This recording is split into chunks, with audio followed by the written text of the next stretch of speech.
Hola amigos, ¿cómo están? Bueno, bienvenidos al canal nuevamente.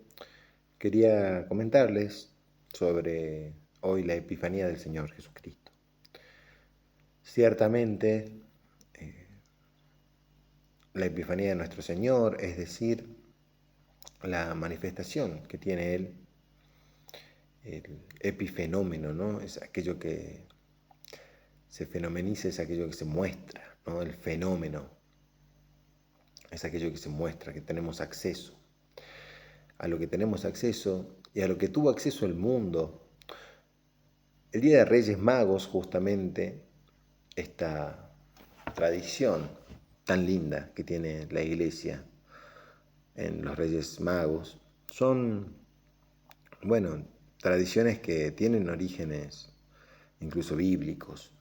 Hoy vamos a conversar simplemente muy cortito acerca de qué significa. Bueno, ustedes saben en primera medida que se dice que son tres los reyes, ¿no? Vamos a ver que, por ejemplo, en la Edad Media eran como las tres razas conocidas, ¿sí? Por el hombre, o por lo menos en aquella época. O si no, también se puede decir que, bueno, eran tres, porque había algún evangelio apócrifo, ¿no? Que incluso los nombraba. Eh, Así que bueno, tenemos claramente una tradición que recoge muchos textos, no solamente la Sagrada Escritura. Podríamos decir, por ejemplo, ¿no? El Evangelio armenio de la infancia, que es un apócrifo, enriquecieron, digamos, de alguna manera el relato de esto, que es justamente el que añadió los nombres y las características de los reyes. Eh, en este Evangelio se mencionan como hombres sabios y también que son de Oriente. De alguna manera es la presentación de Cristo al mundo gentil. Ustedes saben que los primeros que han recibido al Señor, a los cuales el Señor se ha manifestado, además de María y José, por obvias razones, eh, es justamente a unos pastores, a gente del gremio, podríamos decir, ¿no? Ya que Cristo es el pastor.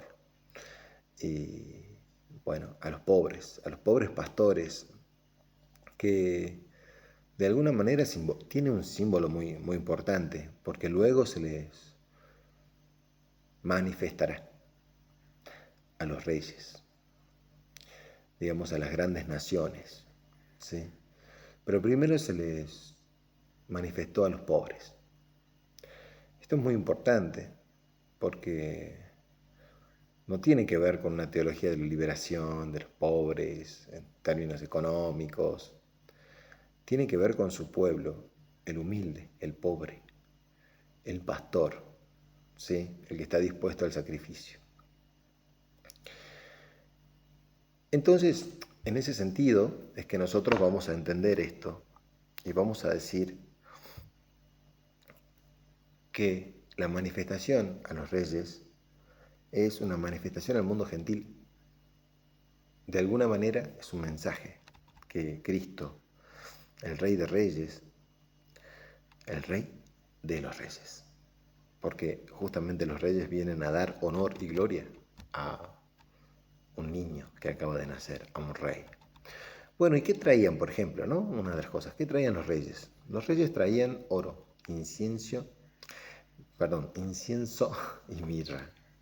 Eh, bueno, ¿qué significa el oro? Bueno, el oro significa justamente el metal tan precioso que reconoce a Cristo como un rey. Así que es muy importante, digamos, entender el simbolismo, ¿no? Del oro. El incienso, por ejemplo, reconoce no solamente a Cristo como rey, sino como la divinidad. O sea, en estos dos regalos está de alguna manera reconocida la unión hipostática, lo que luego se llamará unión hipostática, ¿no? Y que tanto se debate hoy en las redes también, ¿no? qué es la unión hipostática. Bueno, esta unión entre una misma persona, su naturaleza divina y su naturaleza humana. Acá ya se está reconociendo. El incienso siempre es algo que se eleva a la humanidad, ¿no? Por eso es que es importante el incienso en la liturgia cristiana. Y luego también está la mirra. La mirra me parece que podría ser el elemento, mi elemento favorito, porque es el que conecta la causa final, lo vamos a decirlo así en términos aristotélicos, es el que conecta la causa final con justamente el evento. ¿Qué significa esto de conectar la causa final con el evento que está sucediendo, ¿no? Con el nacimiento de nuestro Señor Jesucristo? Bueno, simplemente es que la causa final del nacimiento de nuestro Señor Jesucristo es su muerte en la cruz y su resurrección, es vencer a la muerte, pero saber que Cristo debe morir. Muere, es decir, la mirra es un elemento que anticipa su muerte y sobre todo el sacrificio redentor. Porque Cristo ante todo es un Dios redentor. ¿Qué significa redentor? Bueno, ya lo hemos dicho otras veces, pero es importante volver a decirlo cuantas veces sea necesario. Redimir es pagar por el otro, es pagar con la sangre el pecado original del mundo, el pecado del mundo. No solo el original, pero todos los pecados. Todos los pecados que el hombre no puede pagar por él mismo. Entonces, en Cristo se redime la humanidad. Vamos a ver, tengo acá algunas notas sobre alguna cuestión que hayan dicho o algún comentario que hayan hecho los padres de la iglesia, ¿no? Por ejemplo, San León Magno, en alguno de sus sermones, él resalta que los reyes magos representan naciones gentiles, ¿sí? Que son las que vienen a Cristo. Y también subraya el tema de la estrella, ¿no? Que los guía y ¿qué simboliza la estrella? La iluminación de la fe que los conduce a la verdad, fíjense. O sea, acá está, ¿no? Fides et ratio. En la estrella nosotros vemos esa iluminación que por la fe los conduce a la verdad. Credo ut intelligam. Creo para creer. Creo para entender. Creo para creer, dije, no. Creo para entender, ¿sí? Esto significa, digamos, para San León Magno, estos símbolos. Es muy lindo porque la Iglesia Católica ha ido interpretando estos símbolos a medida que ha pasado el tiempo y ha creado una tradición enorme, donde nosotros podemos ir, recorrer esa tradición y poder estar a tono con lo que ha venido diciendo la Iglesia durante tanto tiempo, ¿no? Sin necesidad de novedad, porque la novedad justamente es Cristo. Entonces, eso es lo lindo. Eso es lo lindo de la Iglesia. Bueno, San Agustín, por ejemplo, podríamos decir que un padre al cual siempre se recurre y no podemos dejar de nombrarlo, San Agustín ve a los magos, digamos, como los primeros frutos de los gentiles en aceptar a Cristo, ¿sí? Y destaca también los regalos, ¿no? Que simbolizan justamente un reconocimiento profundo de la identidad de Jesús, como Rey, como Dios y como Salvador. Rey, Dios, Salvador. Bueno, nosotros sabemos, ¿no? Que eso es Cristo, ¿no? Un Rey, un Dios y un Salvador. Bueno, San Gregorio Magno, el realmente padre de la Iglesia, es muy grande, hay que leerlo a San Gregorio. Van a tener que de alguna manera conseguir sus obras. Están en internet, pero me parece que es muy importante que puedan tener acceso a un autor como él. Yo leí fragmentos. O sea, estudiar los padres de la iglesia te puede llevar toda la vida y no los terminarías. Así que simplemente lean un poco de San Gregorio Magno, que es fenomenal. Bueno, él dice, por ejemplo, ¿no? Reflexiona, una de sus reflexiones son sobre los regalos y los significados, ¿no?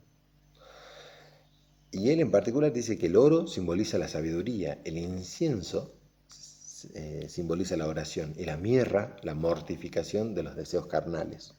Fíjense cómo él plantea de otra manera estos regalos. Pero bueno, ya no los plantea en orden al Señor Jesucristo, sino en orden a la humanidad. ¿Ven?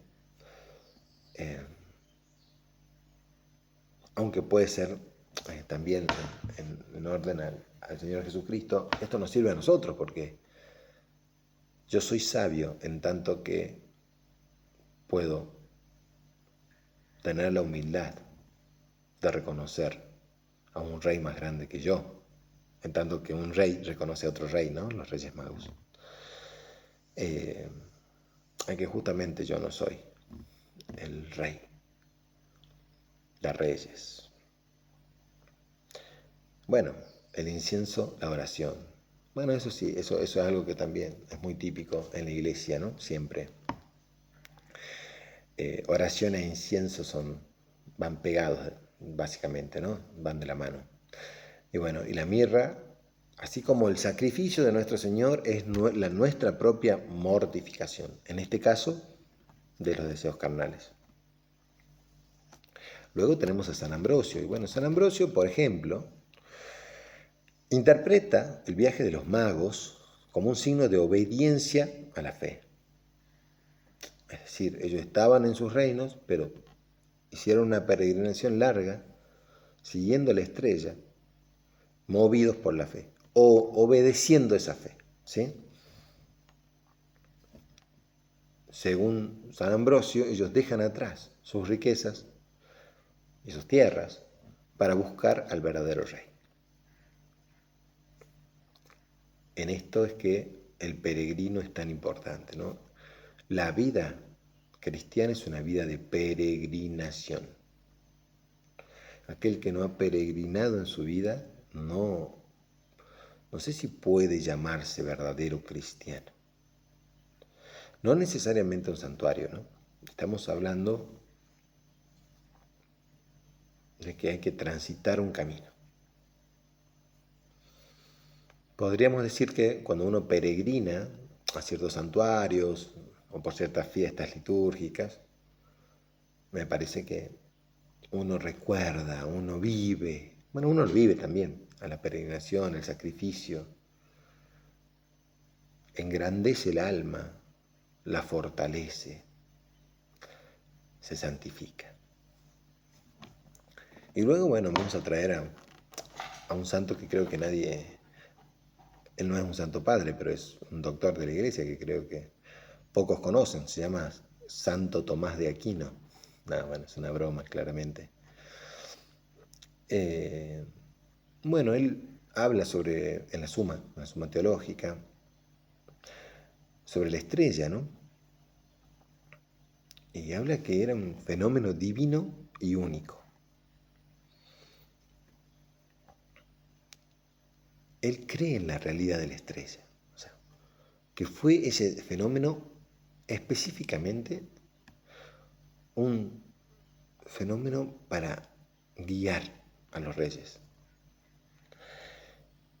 Y fíjate que él plantea que el viaje es como una búsqueda de tipo racional, ¿sí? Pero que culmina en la adoración verdadera. Bueno, es lindo cómo ellos plantean, ¿no? La verdad. Así como Santo Tomás plantea, ¿no? La adoración verdadera. Ya habíamos hablado sobre San León Magno, que decía exactamente lo mismo, ¿no? Que esa fe es la iluminación que conduce a la verdad. Bueno, esto con respecto a los Reyes Magos, podríamos decir algunas otras cosas, pero a mí me gustaría decir 2 o 3 cosas más.